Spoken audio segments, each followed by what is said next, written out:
What's up, guys? Today we got a special episode with Wally Conway. For those of you that don't know him, he's a legend in the industry. Has grown an amazing home inspection company. He's written books, he speaks, he consults. Just one of the most wisdomatic people in the industry. So it was a delight to talk to him today. We were very lucky to have him on the pod. And it's applicable to everybody. What we get into, we kind of meander, but we had a free flowing conversation around what our industry needs and lacks and what an exit ramp looks like for all of you, for every single home inspection company. There are options and there are ways to retire and age gracefully, and to exit the business with something in your bank account as opposed to just closing up shop and not getting paid for all the work you've done over all the years. So an exciting episode, especially for those of you that are mid-career or towards the end of your career, been doing this for 5, 10, 20 years. So Wally's seen it all, done it all. So a great episode, and I'm really pumped for you guys to get to hear from him on this topic, because he is living it.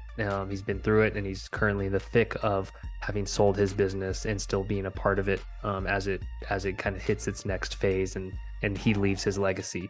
So enjoy the episode, and we'll talk to everyone soon. So thank you for joining. This is a long time coming. We've known probably each other for many years, but haven't actually directly interacted a ton, which is kind of cool. Yeah, I'm excited about it. And then we'll have a great follow-up next week in person. Yeah, that'll be, I really look forward to this IEB conference. To me, the interaction and engagement's not unlike anything else. So our teams have worked together over the years and talked to each other and collaborated.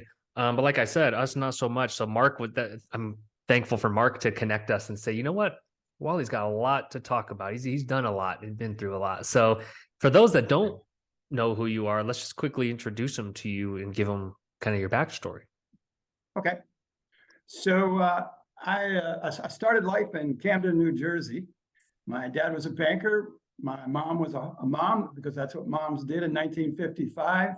We had black and white TV and only 3 channels, and somehow I survived. Played a little bit of sports going through high school, and read a book or two, and was fortunate to end up at U.S. Naval Academy. Graduated from there in '77 and spent a career as a Navy pilot. And during my time as a Navy pilot, I got involved in real estate, because living on an aircraft carrier was kind of cool until it's not. You want to live in a house.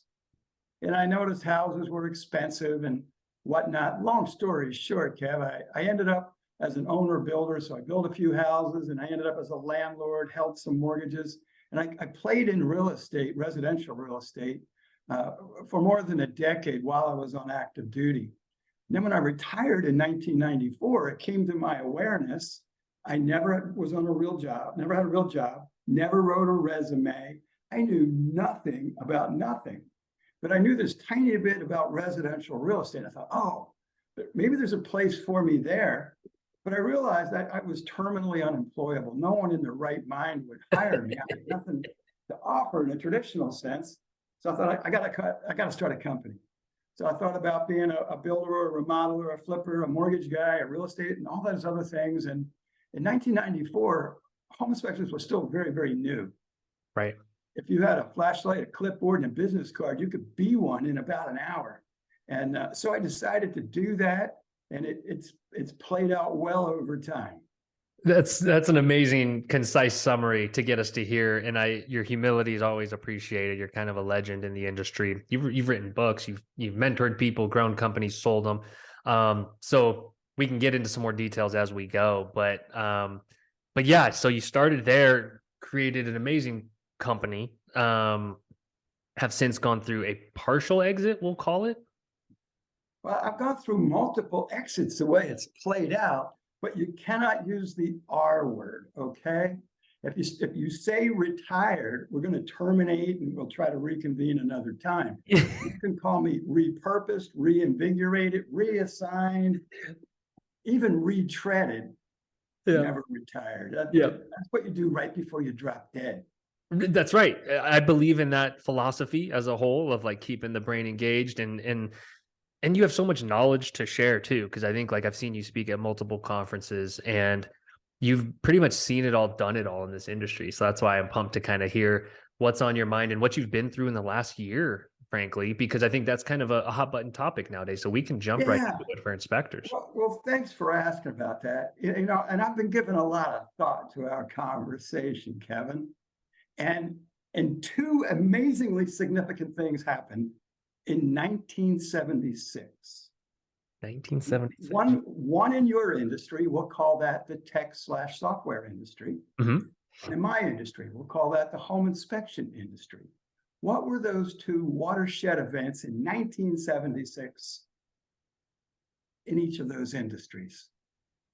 Big prize if you get them both. 76 in the inspection industry. That was like the near the birth of it. So we'll give you full credit for that in the name of expedience. 1976, Ron Passero founded ASHI, the American Society of Okay. Home Inspectors. And on the tech side, this guy named Steve Jobs Hobbs. founded Apple. So essentially, two industries were birthed at the same time. Whoa.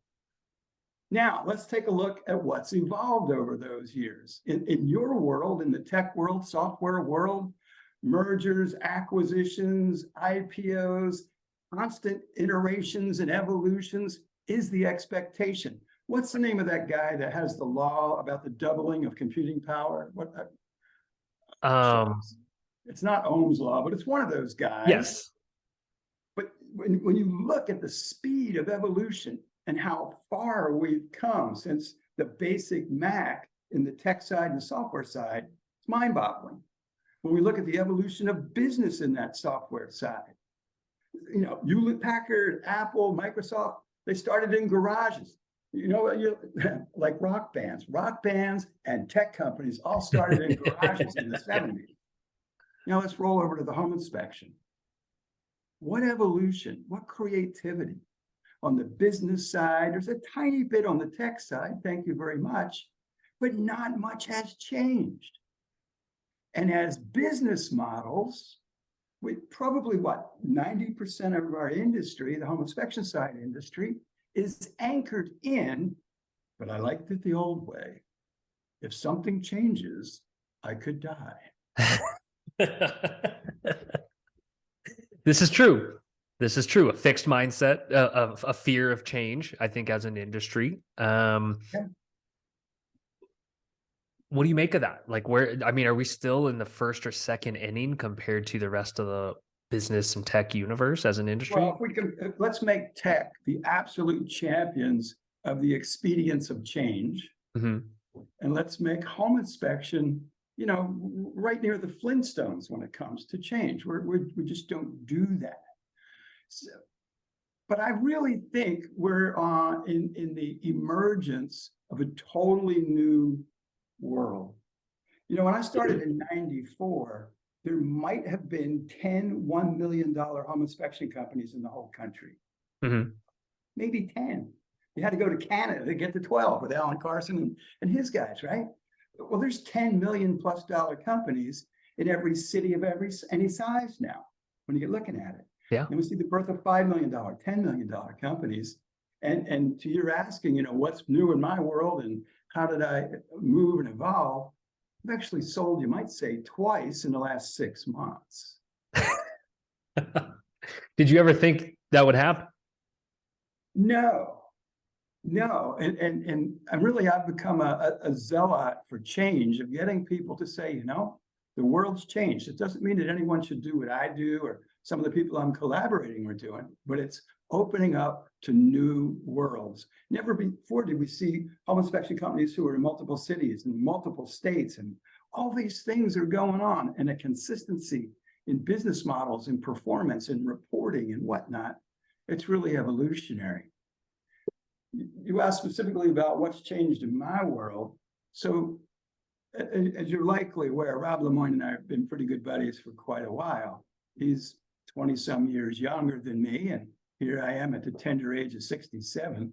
I'll be 68 in September, but I'm buff. Looking great. Anyway, so Rob calls me in June. He goes, "Hey, buddy, when do you want to have a conversation about merging these companies?"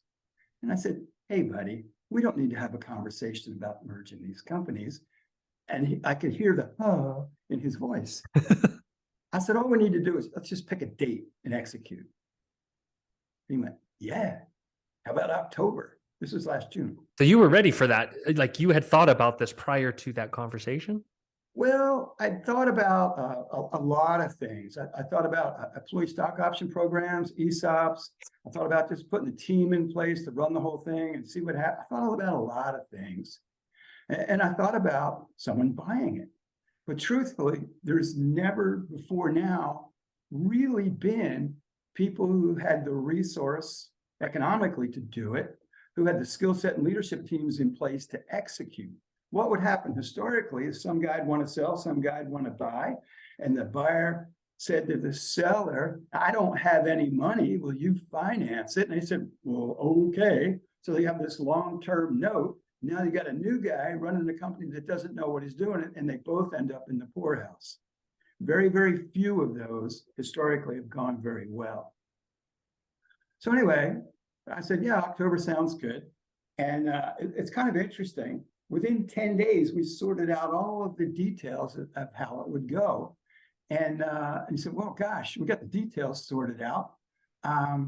Let's do this in September instead. I said, well, that'd be cool. Well, we were both so excited and both in a real high trust position, we never talked about money. So then we had to talk for about a day about money. We solved that real quick, and that was good. And in September, the first week of September, I was no longer a business owner, but I was no longer I was unwilling to accept that R word that we don't use. Right. So, what's my repurpose? What can I do that's fun? How can I be fulfilled? And so Rob and I came up with 3 things for me to do. Leadership development, which I love, Naval Academy background, military officer and pilot, John Maxwell certified leadership trainer. I said, man, that's easy. When I say easy, I mean it's natural and it's fun and it's invigorating. The second thing was philanthropic development. I love the idea of shifting our marketing dollars to philanthropic dollars so that we end up doing business with great people. Rob said yes to that. And then the third thing we affectionately call collaboration conversations. Let's talk to great people and talk about doing great things together, mergers, acquisitions, partnerships, and things. So those are my 3 responsibilities. And I said, this is cool, man. I'll do it. So that's how that happened. Then it got even, go ahead, Kev. I want to say those 3 areas, talk about, from what I know of you, like zone of excellence, when they want people doing what their superpowers are, like that couldn't have worked out better, I imagine, right? I mean, are you having fun? I'm having a lot of fun. I'm leading book studies and leadership development at various levels, inside IEB, inside Launchpad. It's a lot of fun. To say it's not work would not be true. Plus the people I work for may be listening, but it's a natural, comfortable, invigorating fit. You can hear that in my voice. I'm just excited at the idea of developing leaders. I've been doing that since I was 18 years old. I love it. So I'm trying to ask questions inspection companies out there listening would ask. And I think, like, did you have to get over a mental hump of, like, maybe for many years, acquisition, merger, not even being on the table, to, oh my gosh, like, were you scared? Were you excited? Because you're like, wow, there's an exit. There's the payoff for all this hard work over the years. Because my biggest fear is that a majority of the industry hangs it up one day and gets nothing for all of these years of relationship building and hard work. That's the norm, Kevin. History would say that. The rank and file in the home inspection business, and I say this with love, as people I respect and admire, will die in an attic, if not literally, at least metaphorically. Sure. And what historically happens as the body begins to break down, they just slow down. So they did, I did 500 a year, 400 a year, 300 a year, 200 a year, 100 a year. Maybe I should sell this. And then they say, wait, 5 years ago it was this, and you could build it again. It's all that. And it's honest and it's sincere, and it's a path to nowhere. Got to change our minds. Yeah, we have to change our minds about it. I think, like, it's what blows my mind is it's working against their own best financial and economic interest long term. And so, like, I'm trying to figure out what the wiring is that we need to trip in most inspectors to say, you need to sell this asset that you're building someday. Yeah. Okay, let's go back to the tech guys. That MS-DOS thing was awesome. It was just awesome. And in one sense, there's no reason we can't still be using MS-DOS. Right. Except it's different now. There's more and better and greater things to do. The hurdle that we all have to get over, that mindset thing. When I say change your mind, I don't mean I physically change your individual mind. I mean mindset. How we think and feel about things is, for too many of us, our identity is home inspector. Mm-hmm. I am home inspector. I am home inspector, business owner. And if that's not me, I've lost myself. Oof. And That's I deep. feel like that's where finding, you mentioned superpower. I love that word, where superpower meets passion. And for many of us, we have superpowers that we really haven't allowed to evolve or get passionate about because we were busy being technicians inside the home inspection space. So if we let go, it's an ego thing. It's a transition of ego versus economics. To say, you know, how can I be rewarded personally, professionally, and financially in my next chapter, rather than just dying in this particular one? Ego versus economics. I love that. That's an amazing tee up. So okay, so that, you know, we should. You're a software kind of guy. I'm going to go to GoDaddy. I'm going to get that domain. You and I can do something with it. yeah, so exactly, some business behavioral kind of science there. Okay, so you were presented with this and you were open to it. And I think like mindset and openness to opportunity is so much of it. And you know, obviously you are just that way, which is amazing. And so it takes someone like Rob, though, I think, to create a deal structure that makes sense for both sides and alignment. And you mentioned you guys didn't talk about money. Are there metrics or things inspectors should be thinking about in their business to be appealing? Like, are there things your business was judged on or valued by? Yeah, and interestingly, in that next chapter, when Rob sold the collection of companies to Launchpad, that changed yet again. And that's opened my eyes to the economics of it quite a bit. You know, the vast majority of us run our home inspection companies. It may have well been in a paper ledger for all it was worth. Right. And when you bring private equity people to bear, and you've got MBA, CFOs, and all these other kind of folks, and you really dissect the numbers, and Aaron Guyton, I know you know Aaron very well also. Aaron helps us with that to cause that P&L to look the way it needs to look to be attractive to an acquirer. And the classic thing I hear from a home inspector, and I'm in about 30 of these conversations right now. Wally, you don't understand. I bury my money so I don't have to pay a lot of taxes. And when somebody looks at my P&L, it says I'm not profitable. I said, trust me, Kevin, we understand. We know exactly. And Aaron and I go through a process we call normalization of the financials, meaning we know all the places in the home inspection universe that people, call it what you will, bury money, spend money, how we do owner compensation to minimize tax. That can be normalized. And when you've done this 10 or 20 or 30 or 100 times, you can cause that P&L, the normalized, as I call it, P&L, to show exactly where the money is, the EBITDA, to come up with a reasonable valuation. Love this kind of talk for our industry. And so for quick definition's sake, for anyone, you know, starting at the beginning of hearing about this and they're like, oh, private equity, that's evil, I don't know what it is. Private equity, for definition's sake, is institutional money. So think Harvard, Yale, insert hospital, college, all the big money in the world, trillions of dollars, right? They give money to these funds, these private equity funds, to invest money in profitable and successful businesses. So they are financial investors versus very different from the Porches of the world, the, you know, Home Advisor, Thumbtack, Angie's List, whatever, strategic acquirers. So I want to let everyone know that like we're not, those are two separate things. That's a really, really great point, Kevin. Because for most of us, until we've been exposed to this, it was me up until the last 6 months, we lump all that stuff together. Oh, there's hedge fund and venture capital and private equity and this thing and that thing. It's all those evil guys with Boogeymen, yeah. private jets who are coming to steal our stuff. That's just not the truth. So I can speak very, very specifically to Launchpad and RFE Partners, who is the parent of it. It's a small collection of people who, over the last 35 years, have created a fund, and the purpose of that fund is to seek out emerging businesses or emerging industries and bring the resources, and resources is the operative word. To the layperson, bring the money. There's so much more than the money. There's we have an honest to goodness CMO, an honest to goodness CFO. We've got Harvard MBAs and in all these different things who are allow us to really squeeze out efficiencies. That's profitability.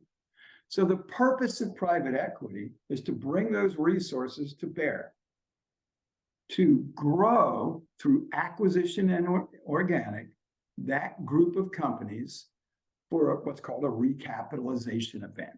3 to 5 years, sell it for 3 to 5 times what you've paid for it. And the joy in that, and you're smiling because tech guys talk about this stuff all the time, it's essentially selling your company multiple times. There are multiple paydays when you participate this way. So maybe we're getting into private equity weeds, but as you can tell, I get very passionate about this. And it frustrates me that people say no to opportunity based on lore, myth, legend, fear, and ego, that they don't even understand what the hell's going on. Exactly. And I think that's why pods like this hopefully can break things down a little more. And like, we don't have a vested interest in private equity doing good as an industry. They're fine. They're it's a multi-trillion-dollar industry, but it's just so important to understand that when you have people on your team whose incentives are aligned with yours, it could make your future that much better. And it doesn't have to come at the cost of screwing over your clients. I think, like you said, everyone lumps it together of like, any help, it has nothing to do with screwing over clients. Frankly, it has to do with finding ways to serve them better and more efficiently. And you mentioned everyone aligned. I love that word, alignment. And people go, yeah, alignment. What's that mean? Well, in my world, alignment means economically aligned. When you're involved with a private equity company, ours specifically at Launchpad, every single person in the company has an equity stake in the company. Every inspector, every person answering the phone, every investor, every owner who's exited. That's alignment, my friend. Alignment is, we both have man buns. Alignment is economically. Yes. And that's a great concept. And so I guess to backtrack, so you sold your company to Rob. Rob sold his collection, a portion of some of his companies to Launchpad. Yeah. And then they bring their resources, their expertise. There's like all these companies collaborating and growing to make the whole bigger and more valuable, right? So like down the road, and everyone does better at the end of the day. It's still run by home inspectors, Kevin. That's the difference. That's key. That's very key there, because I think when people think of the Porches of the world, they think, oh, they're going to just come in and fire everyone, bring in their own people, do things differently. And they technically have the right to. I'm not saying they do or can. I'm just saying a strategic acquirer can do whatever they want.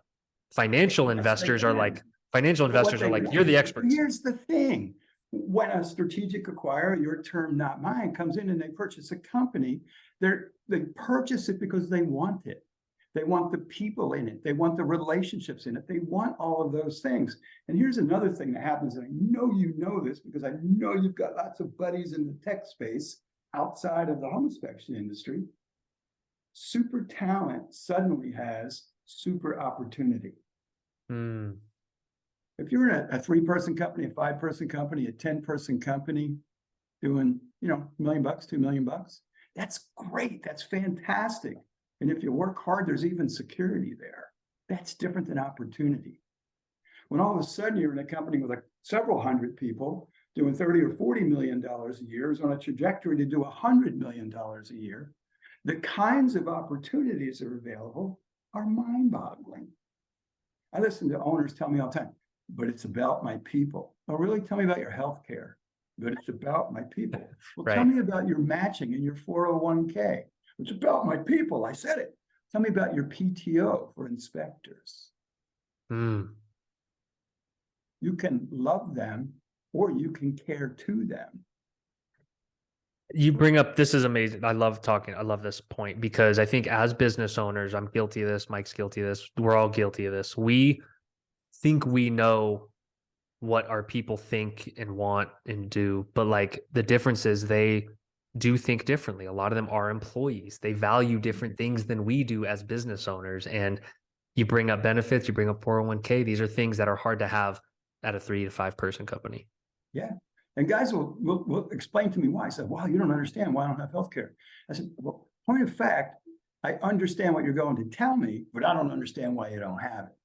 You know, it's 2023, dude. People expect this. Yes. And I think scale, for some people it's a dirty word, for some people it's a sexy word of like scale and size and growth does create more opportunity.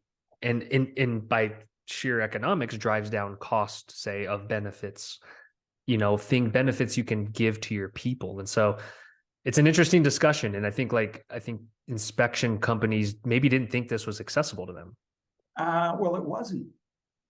Now Right. Like this last couple of years, right? I mean, now it is. Yeah, especially this last year. Yeah. You know, it's always been there, but now it's on steroids, Kevin. It's absolutely on steroids. And it's unlikely Launchpad will be the only or the last person or group of people, private equity doing it. This is the entry.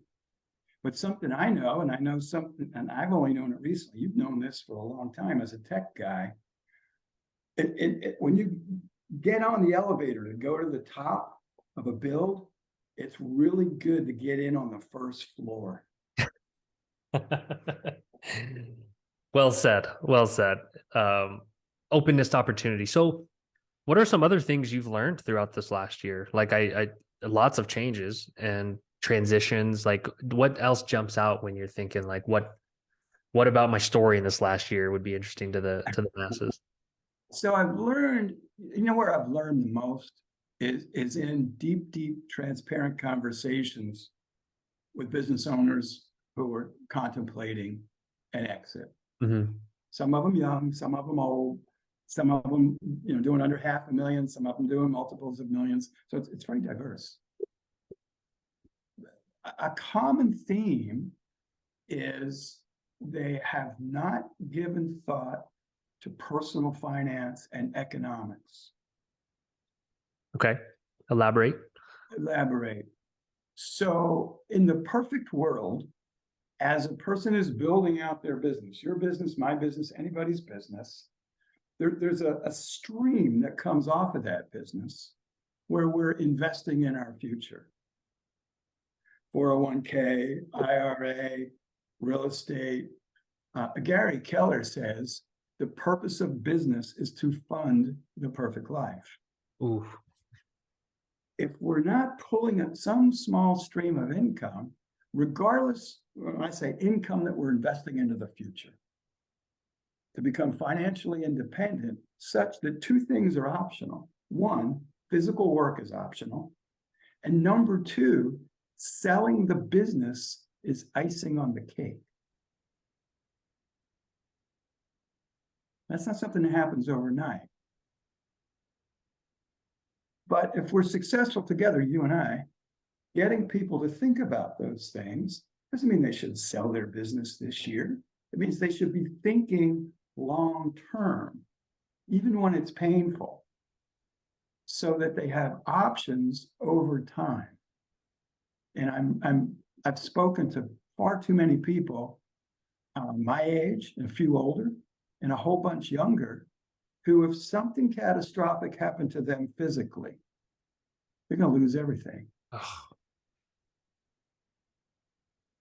True? man. Yeah. Yeah.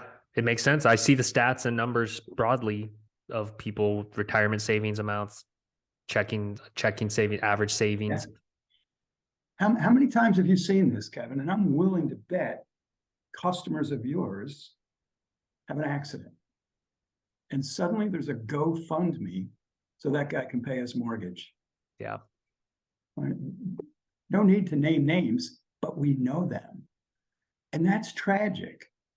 And up until the day of that accident, they viewed themselves, and we collectively viewed them as successful. And they are, except they were so vulnerable, they lost it. Same with our employees historically.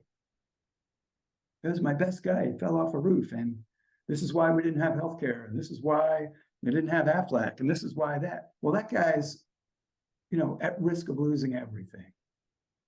Man. And what I'm excited about, and we're seeing this with us through Launchpad, and we're beginning to see it in other places, careers, a place where a person can enter into the career inside of a home inspection company as an inspector, as a team leader, as a call center person, as an IT geek, whatever, and ascend over time and performance inside that organization. That's exciting. We've never had that before.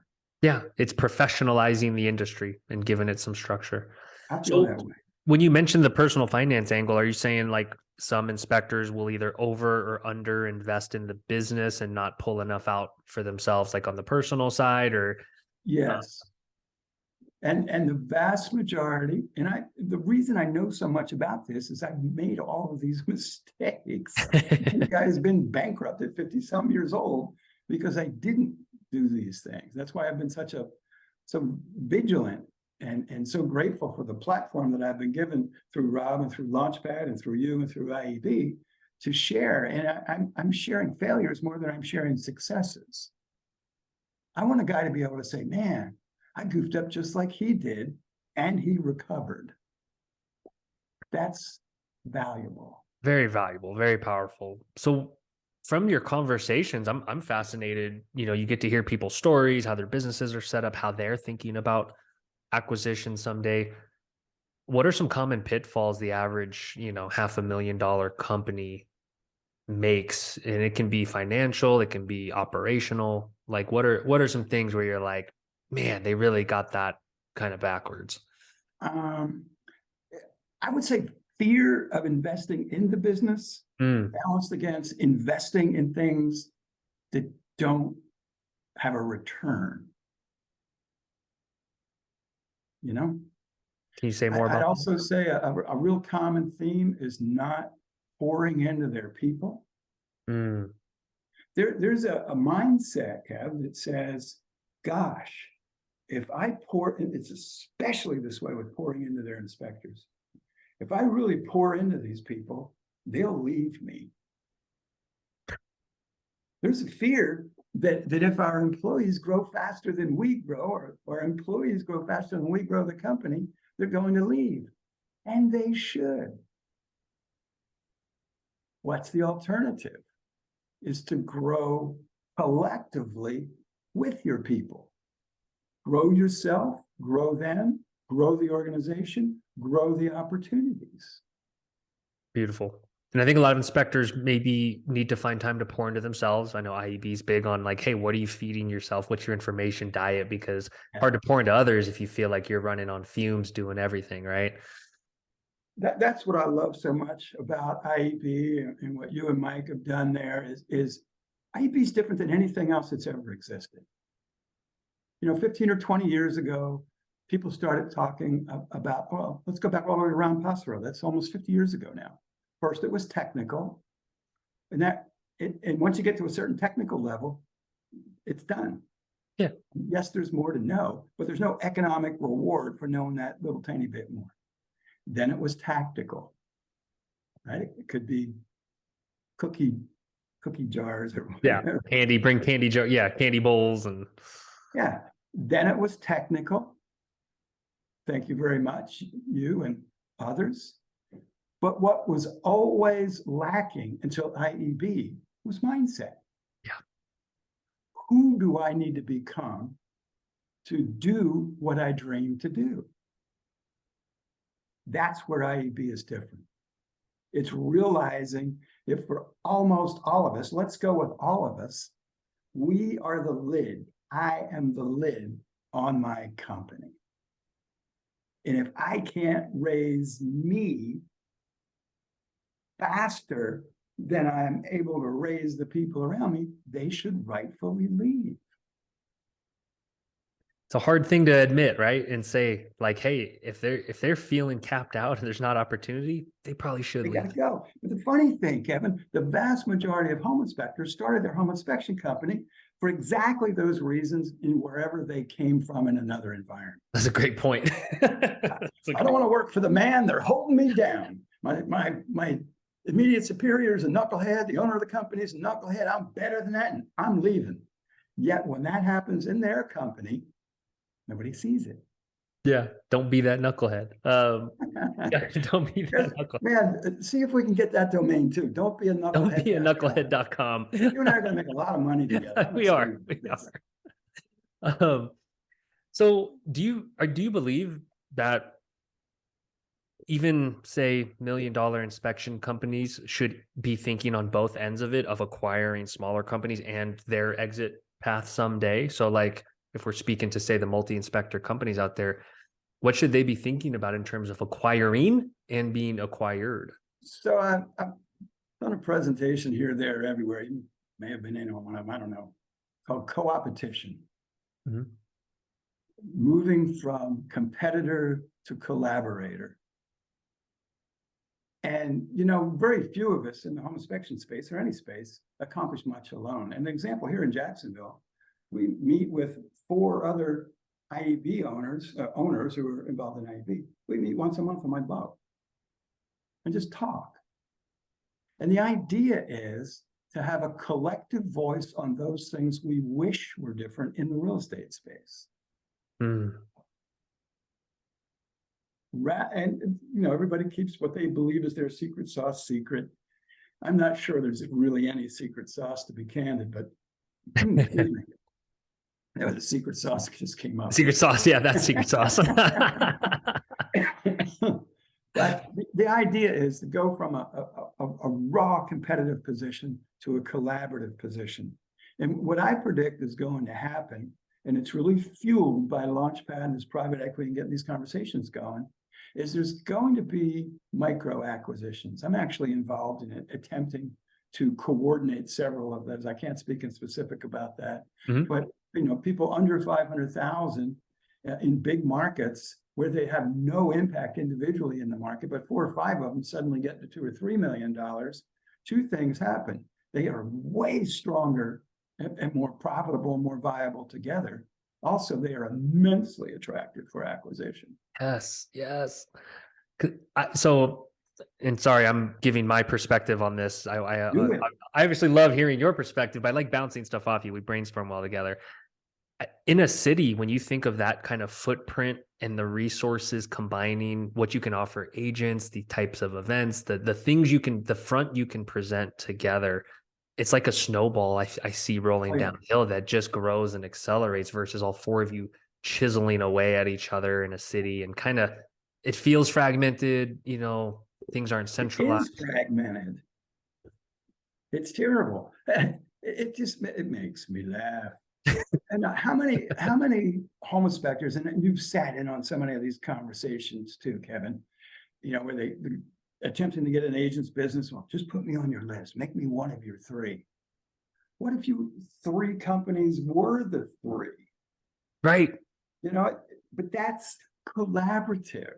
That's cooperation, as opposed to beat you down. Right.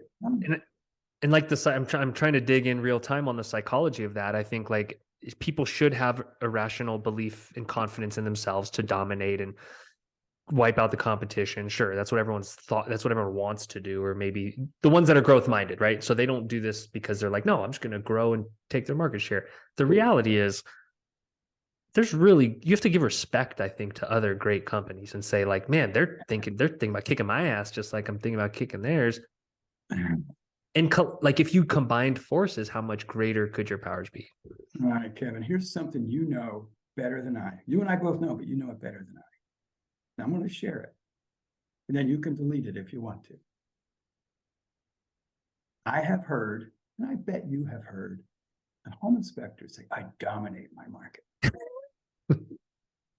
And my sense is You and the wonderful geniuses at Spectora know exactly who's doing what.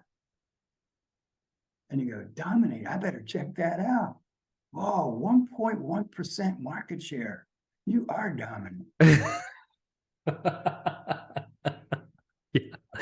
I was wondering what percent you were going to say of, yeah, and it's somewhere usually between, it's under 1 or just up to 2%. Yeah. Yeah. And because then you hear And dominant, you expect to hear a 40% number, right? 30%, 40%. That's dominant. Microsoft would say dominance 85, Yeah.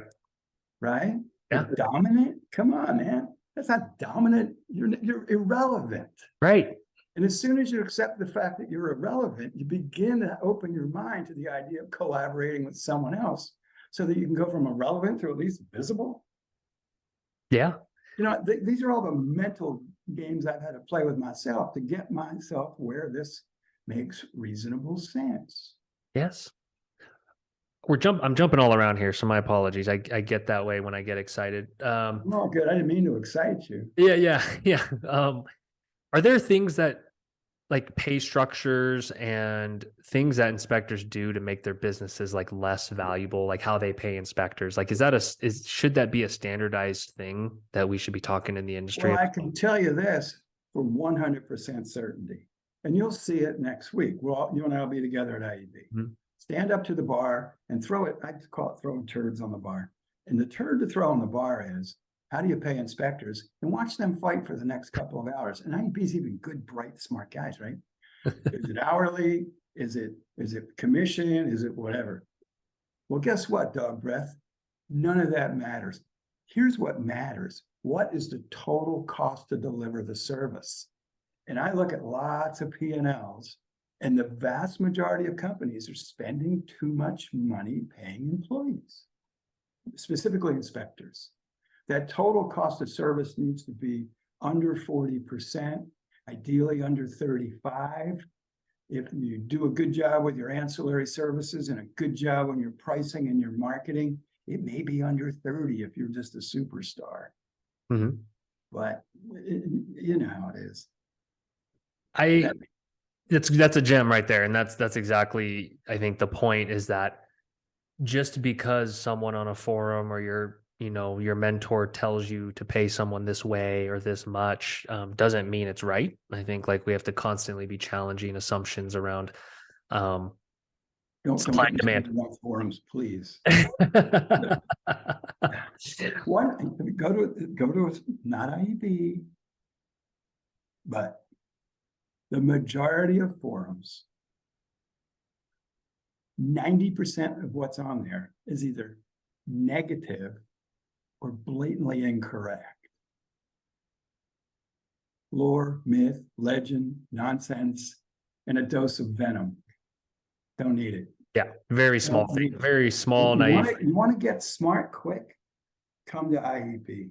Super positivity, focused on mindset, and get with Aaron and some of the others and really distill down. This is what the business math looks like. And to me, the connection with other people that are thinking the same way, it's like this like drug where you start to you feel like your mind is awake and operating at a higher level. Don't do drugs at IEB. It's a cult. You know it's a cult. That's different than drugs. I went there as a vendor for the first time, and I feel like I attended the conference, and I feel like I got hundreds of thousands of dollars worth of value because of the few conversations that I had. One of them being with Rob. Yeah. You're basically a cult member too. Cult member. I'm in the cult, man. I drank that Kool-Aid a long time ago. Ownership has a lot of, that's a real rub with Greg and some of the others. Yeah. But cult, here's a funny thing about cults, Kev. Everyone would love to talk about the culture of their organization. Well, why do people stick at Spectora? It's the culture. And then you go, oh, it is the culture. It's a cult. And like, no, you can't do that. We need that URE on the end. I never thought about that. I cannot believe I have not figured out that that's the root word of culture.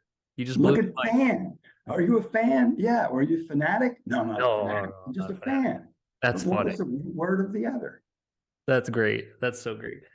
So I guess what are some other things you're thinking of? So we talked about P&L, we talked about kind of pay structures. Um, are there other top of mind things that just come to mind when I say the average inspection company out there? I guarantee they're even listening to this. I know you're listening out there, that even thinking, oh man, no one will buy my business someday. Like this, like there's real value being built in all these companies that I talk to. Great operators, great relationships. That's attractive and that's valuable. So like Yeah. what should they be thinking when they hear this conversation, even of like, In man, my mind, one, get involved in IEB because we have these types of conversations about mindset, about personal growth, about development, about financials. Get conversant in those things, and there's just no better place than IEB to do that. But recognize that no matter where your business is, it can be polished or refined to make it really attractive. Now, you can't take a $200,000 a year business and find somebody to pay $1 million for it. That's just the math doesn't work. But the idea of getting it attractive or blending it with other like-minded individuals to build something bigger, 2 + 2 might equal 5. Because we all have different superpowers, we all have different passions, we're all at different places. The right collaborations are phenomenal, even if that collaboration is intended to be a transition to exit. And that's what I've been working on real hard lately, is looking at companies that might not have all they need to optimize an exit strategy at this point, but might in 1, 2, or 3 years as they grow, refine, collaborate. And the other thing that happens when you think that way, you might suddenly say, dag, we'd rather just keep this thing. Well, that's a positive too. There's nothing bad about that. Get better, get stronger, get happier. It's all right.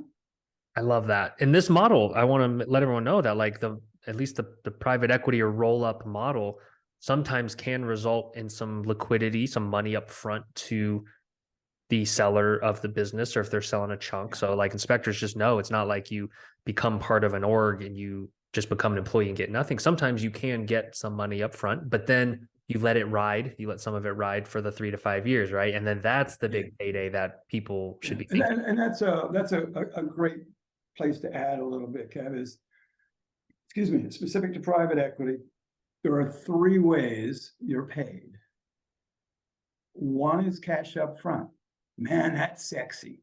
Bring out the wheelbarrow, put all the Benjamins in it, and bring it over to my house. The problem, beyond the sexy, exciting part of burying yourself in $100 bills, is a long-lost relative shows up your door the same day. Good old Uncle Sam. Mm. And that sucker's taking 20 or 25% of your money right out of your damn wheelbarrow. So that needs to be recognized and that needs to be prepared for. And none of us have ever been exposed to that before. The second place the private equity brings you money is in payout or earnout. For us, it's typically 3 years. So there's whatever amount of money, 50,000, 100,000, $250,000, $1 million, it depends on the size of your company, what's going on for the next 3 years. That's kind of neat because you don't have to figure out what to do with it all at the same time. Uncle Sam doesn't show up all at the same time. Right. And it gives you time to channel that money so Sam takes less. And it removes the opportunity to blow it all in the same day in a Lamborghini. The third way that private equity delivers money is through equity in the company that's growing. And the idea there is recognizing that the purpose of private equity is to bring resources, grow something substantially over 3 to 5 years, and then sell it for 3 to 5 times as much, which means each share of the private equity that you are receiving will be 3 to 5 times as large in 3 to 5 years. It's like getting paid again and again and again. And you may only pay capital gains on it. May not be ordinary income. Could be at a more favorable tax treatment, too, Yes. with the big sum at the end. Yeah, it's all about structure. one of the things we're able to do, because we have all these geniuses with us at Launchpad, is help people understand those things and prepare to receive those things. Are you receiving it personally? Are you receiving it into a corporation? Are you receiving it into your charitable remainder trust? Are you, all of these things? And frankly, that's one of the things about philanthropy I'm so excited about. You can receive monies, put it into charitable remainder trust, or like the Vanguard, whatever that's called, giving, you know, all this stuff, various funds, and pay no capital gains, and actually be able to have distributions from that to you personally until you're dead. Beautiful thing. Yeah. Let's Yeah. talk about something that I think will excite you a little bit, the philanthropic part. So yeah, can you speak a little about what you're thinking or doing there, and kind of why that was one of your three kind of. Yeah, about a half a dozen years ago, and I may have shared this with you. I know I've shared it at IB once or twice. I ended up on the staff down at Keller Williams in Austin. I was a bold coach and a one thing certified trainer and whatnot. And I ended up in this mastermind group where I was a facilitator. And they bring business owners from around the country. Every type of business except real estate was the rules we played under. And mastermind. We had 30 or 35 business owners, and myself and Don Hobbs and Russ Collio. If you've known Russ over the years, it was a group of us. Sean Kokoska, we were the facilitators to do this thing. Well, this one particular, these were 3-day events. Jay Papazan, who's Gary's co-author on all the various books, one thing in particular, he was coming in to do 90 minutes on philanthropy. And I'm thinking in my brain, this is just great. Here I am, I'm with some of the brightest people in the country. We're, all these business owners, we got our sleeves rolled up, we're masterminding, and we're essentially taking a 90-minute hiatus to talk about philanthropy. And Jay did his pitch. And I'm about 5 minutes in, I went, oh my God, this is powerful. If it's strategic, we can market our businesses through philanthropy and do business with really nice people. The people that sit on the boards of the various nonprofits in your town, my town, and every other town are the people that you can't get an appointment with.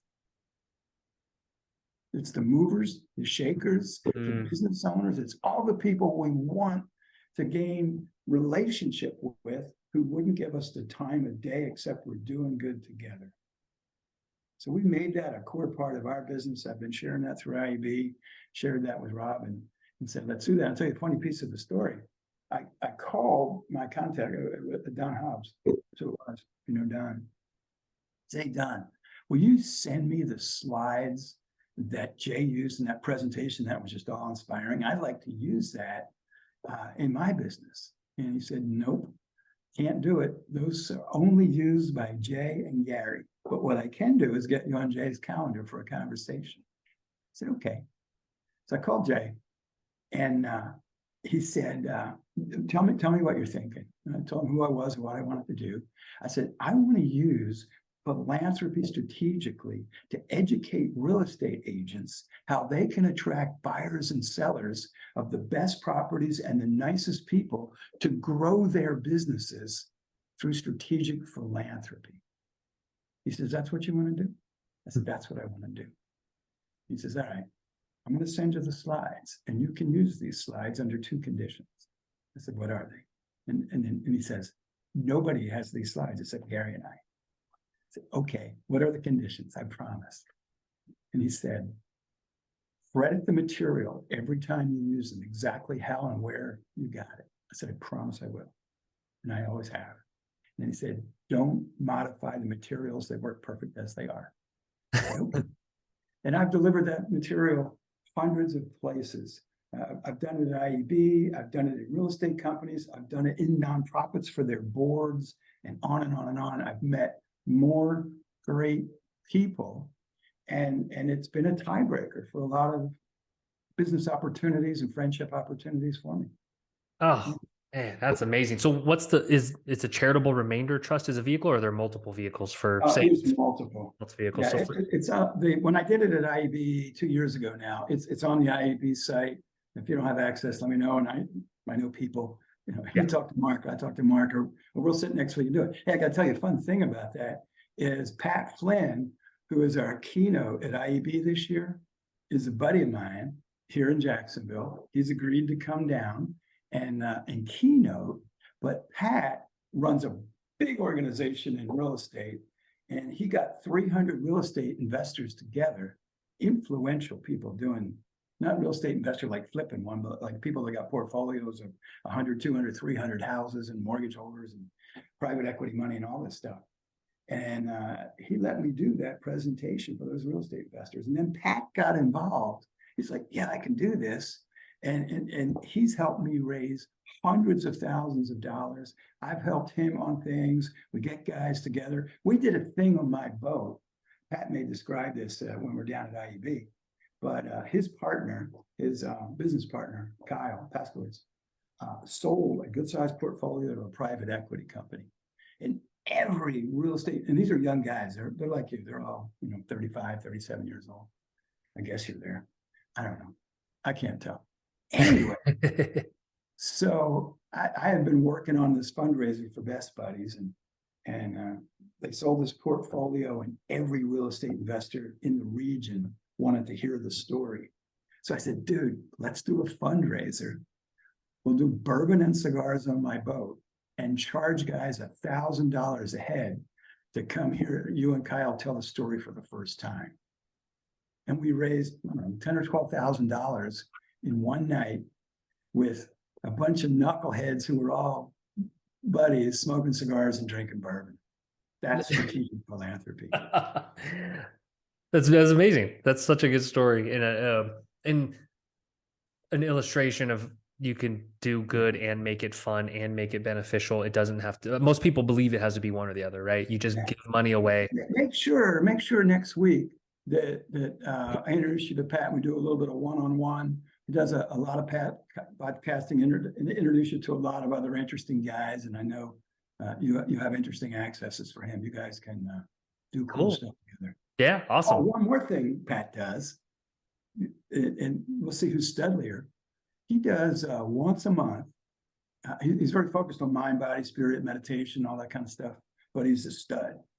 And he does the sunrise on the ocean front workout. I live right here by the ocean. Pat lives here by the ocean.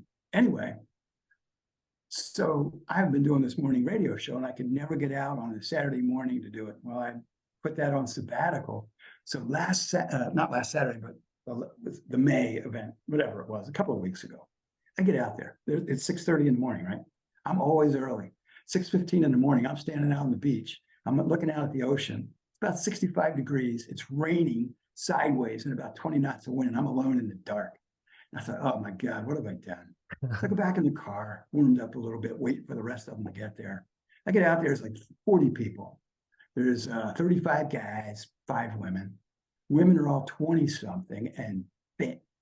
And the guys are all averaging like 35, and they're all buff. And then they had one guy that was about 45, and then they had me at 67. And so I knew about 10 of these folks from different places, and they're all like hugging me, like, dude, man, we're so happy to see you. So I'm like barfing in the sand and yakking up a lung and just having a good old time. But I happen to know that you and your bro fancy yourself kind of stud muffins. So I'm expecting to see you guys at Pat's going to lead the morning workout Thursday morning.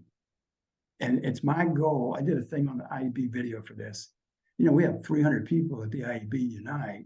We'll have 30 people at the workout. Well, that's not supposed to be. So I'm challenging. I told Pat we'd have 300 people at the event. And he's like, dude, I've never led a workout with 300 people. I did not tell him. Usually I'm about 1 in 10 shows. So I need your help. Cool. I need your help from the booth everywhere else. That Thursday morning workout, we need everybody that comes to your booth, every Spectora user, every IEB guy. And if you've never worked out, come put on your pajamas and come lay on the ground with us. Put on your flip-flops. And just show up with excuses. Just show up.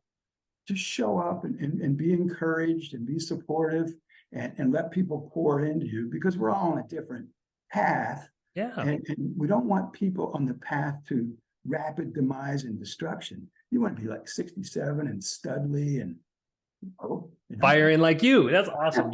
You got my support, baby. I'm in. I'll be the biggest champion of this throughout the event. I love it. We'll see who finishes first. Yeah. Mike's a rabid competitor. I am more of the laid back of like, hey, I'm gonna like push myself, but like I'm not gonna pop up. You can lay on the ground with me. Yeah. Awesome. Well, Wally, this has been amazing. Only ask I have of you is that you come back and we do this again around some other topic and just riff on stuff. But this has been great. I think this has been a blast. I think people are gonna get a ton of value out of this, and I just enjoy hanging with you too. So there's that. Yeah, you as well. I'm looking forward to seeing you next week, especially in our workout clothes on the mat. Thursday morning. Yeah. All right, man. We will do it. Hey, appreciate you. Thanks, Wally.